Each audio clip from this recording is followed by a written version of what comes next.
Selamat siang untuk kita semua. Pada kesempatan kali ini kami dari kelompok 3 akan membahas sedikit tentang perkembangan bahasa pada anak. Sebelum itu perkenalkan, nama saya Yosep Marianus Sangareko Leokorore. Di kesempatan kali ini saya akan menjelaskan sedikit tentang pengertian dari perkembangan.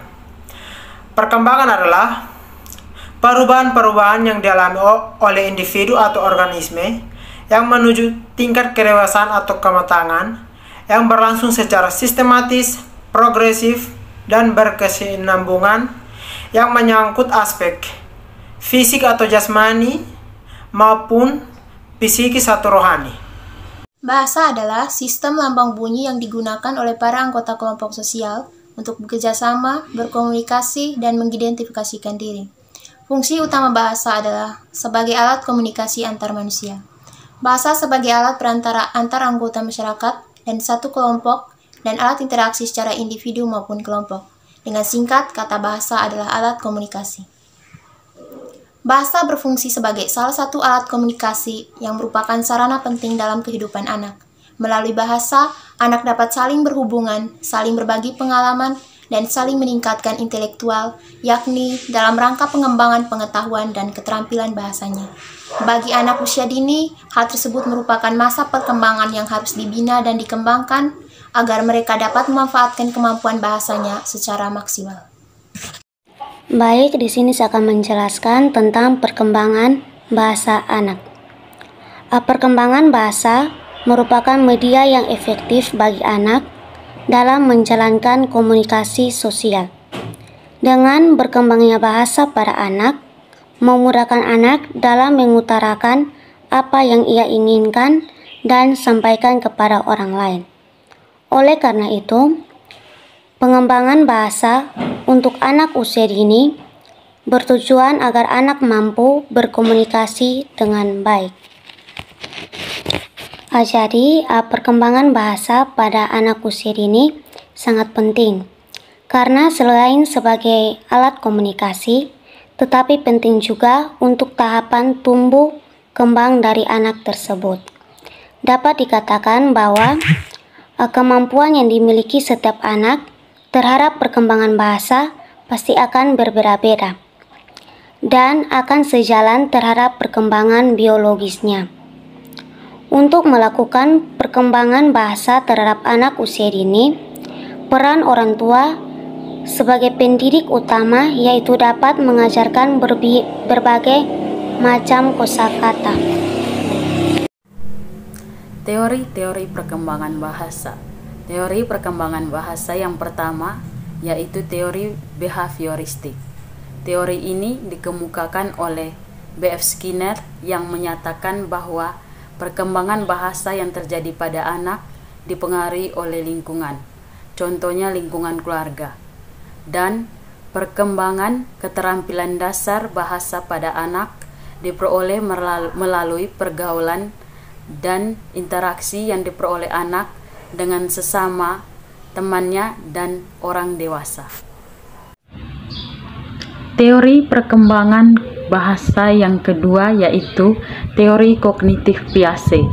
Teori ini dikemukakan oleh Jean Piaget yang menyatakan bahwa perkembangan kognitif dan bahasa pada anak saling berkaitan erat dengan kebudayaan dan masyarakat tempat anak dibesarkan. Dalam kaitannya dengan perkembangan kemampuan bahasa, bukan murni dari bawaan, bukan juga karena tingkah laku atau perubahan, tetapi lebih pada kebudayaan dan tempat asal anak. Piaget juga mengemukakan bahwa melalui alat berpikir inilah perkembangan kognitif dan bahasa seorang anak dapat berkembang sejak usia dini sampai dewasa. Yang ketiga, teori perkembangan kognitif Vygotsky. Lev Vygotsky berpendapat bahwa perkembangan kognitif dan bahasa anak-anak itu sangat berkaitan erat. Perkembangan kognitif dan bahasa anak tidak dapat berkembang dalam suatu situasi sosial yang hampa. Jadi, di sini perkembangan kognitif dan bahasa anak itu memerlukan dukungan dari lingkungan sekitarnya seperti lingkungan keluarga, lingkungan masyarakat, dan lingkungan sekolah. Jadi, tanpa adanya dukungan dari lingkungan sekitar, maka perkembangan bahasa anak tidak akan dapat berjalan dengan baik, sehingga nantinya akan menyebabkan gangguan-gangguan pada perkembangan bahasa seorang anak.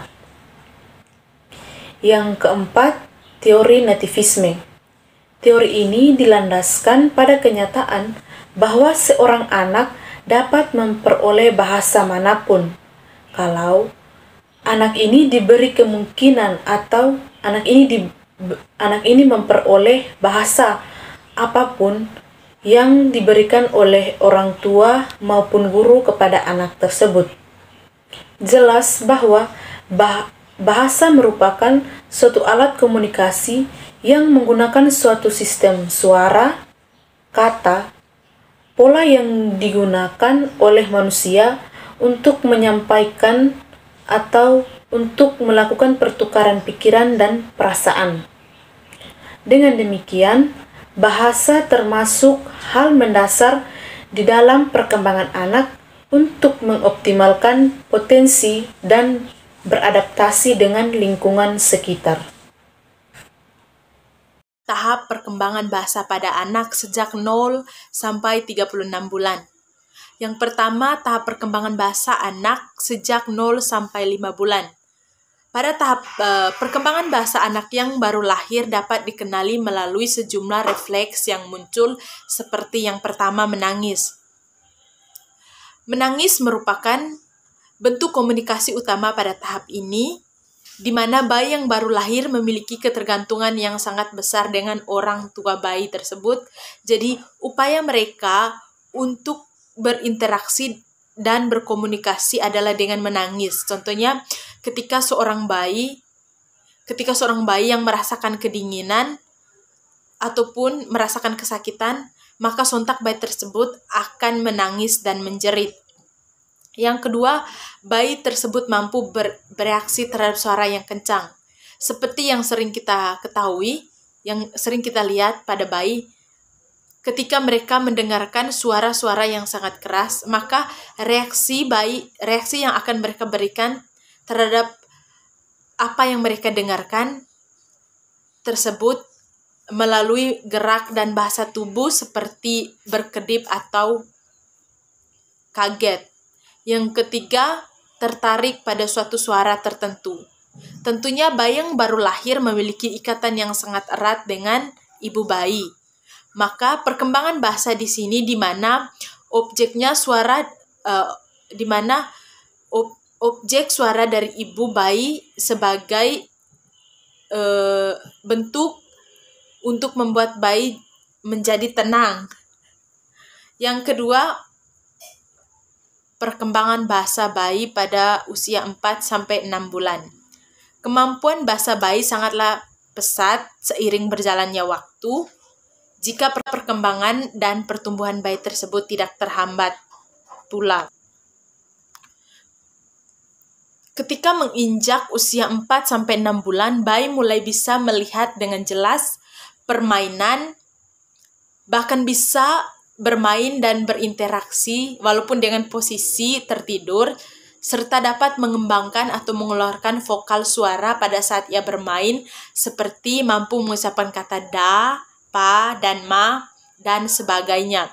Pada usia ini pula bayi juga sudah bisa menerima rangsangan. Contohnya ketika seorang ibu membuatkan permainan seperti permainan cilukba, maka bahasa tubuh atau reaksi bayi tersebut adalah melalui tersenyum ataupun tertawa. Yang ketiga, tahap perkembangan bahasa pada usia 7-12 bulan. Perkembangan bahasa bayi pada tahap ini mulai meningkat di mana bayi dapat mengembangkan huruf vokal serta dapat bisa mengucapkan struktur seperti ma, pa, dan da, dan dapat diucapkan secara berulang-ulang. Contoh kata ma akan diucapkan berulang-ulang menjadi ma, ma, ma, ma. Yang keempat, tahap perkembangan bahasa pada usia 12-24 bulan. Pada tahap perkembangan bahasa ini, anak dapat mengeluarkan bunyi suara yang hampir sempurna mendekati yang sebenarnya. Walaupun masih ada kata yang cara pengucapannya belum jelas. Di sini mereka pun belum mampu mengucapkan huruf konsonan seperti huruf R dan huruf S. Contohnya pada saat anak menyebutkan kata rambut dan belum bisa menyebutkan kata huruf R, maka kata tersebut akan berubah pengucapannya, seperti misalnya rambut menjadi lambut. Yang keempat, tahap perkembangan bahasa pada anak pada usia 24 sampai 36 bulan. Pada perkembangan bahasa ini, anak sudah sangat mahir dalam berbahasa dengan baik dan benar, walaupun kadang-kadang kata yang disebutkan kurang jelas pada pengucapannya.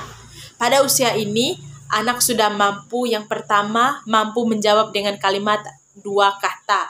Contohnya, ketika seorang anak menangis, maka ditanyalah oleh ibunya atau orang lain, maka sontak anak tersebut akan menjawab masalah atau apa yang membuat dia menangis. Contohnya, ditanya, kamu kenapa menangis? Dan sontak anak tersebut akan menjawab, saya menangis karena dipukul oleh kawan main atau diejek oleh kawan main. Yang kedua, anak sudah mampu bertanya, serta menceritakan kembali gambaran yang telah ia lihat. Contohnya, ketika seorang anak sedang bermain, secara tidak sengaja ada mobil lewat, maka ketika anak itu pulang ke rumah, ia dapat memberikan gambaran kepada ibunya bahwa ia telah melihat mobil dan mampu membandingkan dengan salah satu benda yang mungkin menurut imajinasinya tepat dan menurut dia pas dengan ukuran mobil tersebut. Selanjutnya saya akan menjelaskan tentang faktor yang mempengaruhi perkembangan bahasa pada anak. Yang pertama, anak berada di dalam lingkungan yang positif dan bebas dari tekanan. Nah, maksudnya ini, jika anak berada di lingkungan yang positif, ini juga dapat mempengaruhi perkembangan bahasa anak itu menjadi lebih baik dan bebas dari tekanan. Bebas dari tekanan ini artinya anak itu dapat mengekspresikan, dapat berbicara dengan bebas apapun yang dia mau. Dan di sini juga anak tidak takut untuk berbicara karena tidak ada tekanan dari luar atau dari lingkungannya tersebut. Kemudian yang kedua, menunjukkan sikap dan minat yang tulus pada anak. Kita di sini juga sebagai orang dewasa perlu menunjukkan sikap yang tulus kepada anak, karena di sini juga merupakan salah satu dukungan pada perkembangan bahasa pada anak dan perkembangan bahasa anak ini menjadi lebih optimal. Kemudian yang ketiga, menyampaikan pesan verbal diikuti dengan pesan non-verbal. Nah, pesan verbal ini bisa menggunakan kata-kata. Nah, kita bisa berkomunikasi dengan anak ini juga menggunakan kata-kata. Kemudian pesan nonverbal. Pesan nonverbal ini berupa isyarat. Isyarat ini juga berupa sentuhan atau gerakan tubuh. Nah, sentuhan ini misalnya menggoyang-goyangkan badan anak. Terus gerakan tubuh ini juga misalnya kerutan dahi. Kerutan dahi ini menandakan bahwa sedang marah. Kemudian yang keempat. Yang keempat ini dalam bercakap-cakap dengan anak, orang dewasa ini perlu menunjukkan ekspresi yang sesuai dengan ucapannya. Nah, misalnya anak sedang berbicara atau anak sedang mengutarakan sesuatu, kita sebagai orang tua itu harus menyesuaikan apa yang diutarakan oleh anak, apa yang diekspresikan oleh anak. Karena di sini anak itu akan merasa didengarkan dan dipahami oleh orang tuanya atau orang dewasa. Kemudian yang terakhir, melibatkan anak dalam komunikasi. Nah, kita sebagai orang tua juga harus melibatkan anak dalam komunikasi.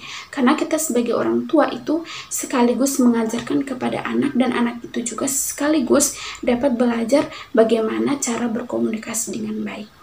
Ya, ini sekian dari saya. Terima kasih. Saya Yohana Putri Sani akan melanjutkan materinya. Gangguan perkembangan bahasa pada anak. Tidak semua anak tumbuh dengan kemampuan bahasa yang baik. Ada beberapa yang menghambat mereka dalam memperoleh bahasa, sehingga menimbulkan gangguan perkembangan pada bahasa anak. Berikut beberapa gangguan perkembangan bahasa pada anak. Yang pertama, disfasia. Jenis gangguan perkembangan bahasa ini merupakan ketidaksesuaian kemampuan berbahasa anak pada usianya. Biasanya anak dengan gangguan ini ketika sudah umur 1 tahun belum bisa mengucapkan kata-kata dengan spontan seperti memanggil nama ayah dan ibu. Namun, anak yang mengalami gangguan ini memiliki respon yang cukup baik terhadap orang lain, namun ekspresinya masih mengalami keterlambatan. Yang kedua, sindrom Asperger. Gejala yang muncul dari gangguan ini adalah gangguan interaksi sosial, keterbatasan dan pengulangan perilaku, ketertarikan, dan aktivitas. Anak yang memiliki sindrom Asperger biasanya mengalami gangguan kualitatif dan interaksi sosial. Tandanya berupa canggung atau sangat minim dalam interaksi sosial dan berkomunikasi, tidak melakukan kontak mata ketika berbicara dengan orang lain, sangat senang membicarakan hanya dirinya sendiri atau topik yang disukainya.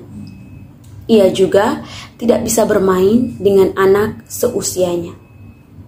Yang ketiga, gangguan multisystem development.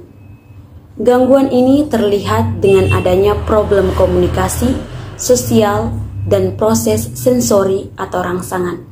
Ciri-cirinya biasanya reaksi yang ditunjukkan itu abnormal, hiposesif atau hipertensif terhadap suara, aroma, tekstur, gerakan, suhu, dan sensasi inderanya.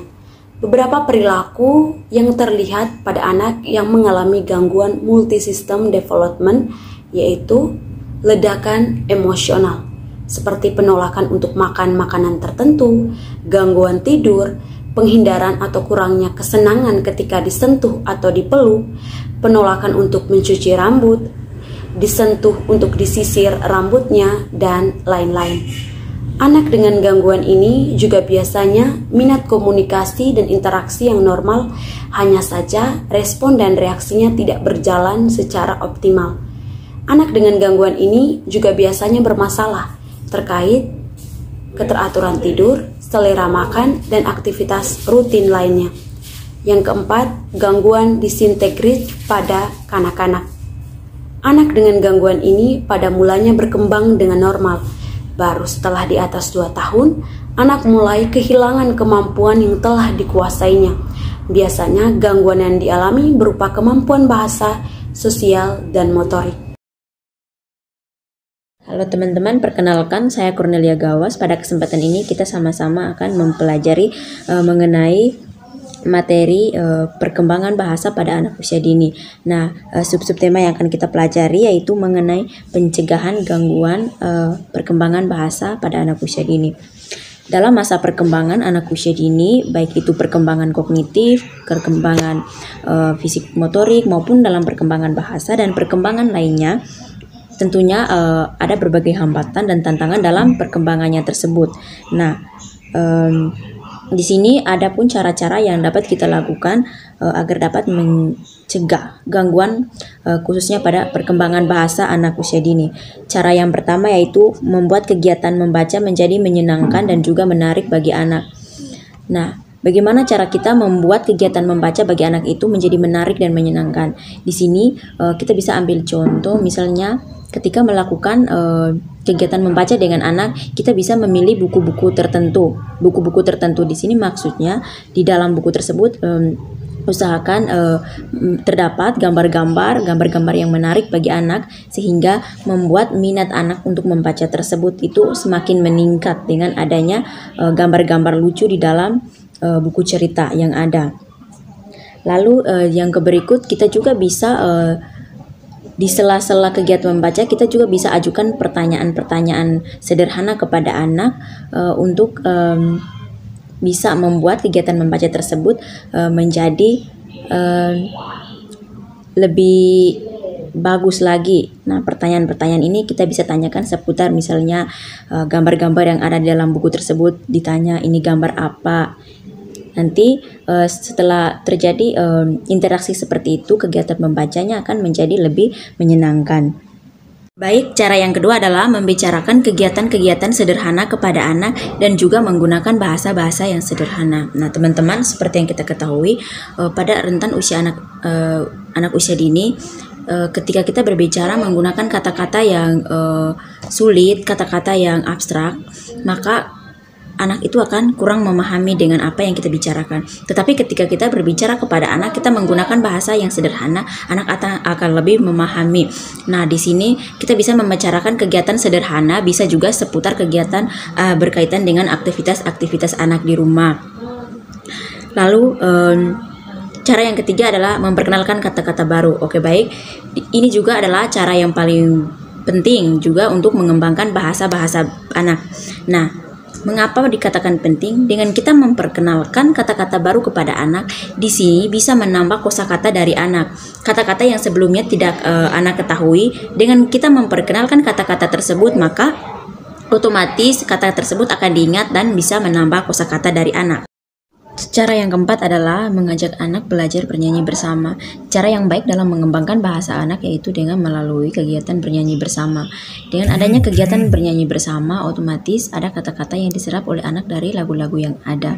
Dan kata-kata yang diserap tersebut dapat menambah kosakata dari anak sehingga dapat menjadi suatu cara dalam mengembangkan bahasa pada anak. Cara yang kelima adalah melatih komunikasi dua arah dengan anak. Baik, di sini teman-teman sebagai calon guru maupun bagi guru-guru di PAUD ataupun sebagai orang tua, cara yang baik dalam melakukan pendekatan terhadap anak usia dini yaitu dengan melalui kegiatan komunikasi dua arah. Nah, komunikasi dua arah di sini bisa kita lakukan misalnya ketika anak berbicara kepada orang tua, anak menceritakan segala sesuatunya kepada orang tua harus bisa menjadi seorang pendengar yang baik bagi anak. Dengan adanya komunikasi dua arah tersebut, di sini juga manfaat bagi anak itu anak juga bisa merasa dihargai. Nah, anak itu bisa menceritakan apa yang mereka rasakan karena mereka itu bisa mempercayai terhadap pendengarnya. Nah, sebagai calon guru PAUD dan juga sebagai guru PAUD nantinya, kita harus bisa menjadi pendengar yang baik bagi sosok anak. Nah, yang keenam adalah membaca buku cerita ataupun membaca dongeng bagi anak. Kegiatan membaca dongeng juga merupakan kegiatan yang dapat mengembangkan bahasa pada anak. Nah, kegiatan membaca dongeng tersebut dapat dilakukan oleh orang tua juga. Misalnya ketika malam sebelum tidur, anak-anak bisa dibacakan dongeng pengantar tidur. Nah, cara yang ketujuh adalah melakukan terapi dan juga pemeriksaan terhadap anak. Kegiatan pemeriksaan di sini bisa kita lakukan pada anak untuk mengetes dan mengetahui apakah terjadi suatu kelainan bagi anak yang menghambat sehingga anak tersebut tidak bisa berbicara atau belum bisa berbicara pada rentan usianya tertentu. Nah, dengan kita memeriksakan anak tersebut ke dokter, kita dapat mendeteksi apabila ada kelainan. Nah, di sini apabila memang ada kelainan dari dalam tubuh anak itu sendiri, maka dapat dilakukan suatu terapi untuk langkah lebih lanjut dalam menindaklanjuti faktor penghambat dari anak tersebut. Nah, oke, baik teman-teman, jadi demikian adalah 7 tips yang dapat dilakukan dalam mengembangkan bahasa pada anak. Nah, semoga dengan adanya materi pembelajaran ini, kita sebagai calon guru, kita dapat mengetahui dan juga memahami. Baik, demikian dan terima kasih.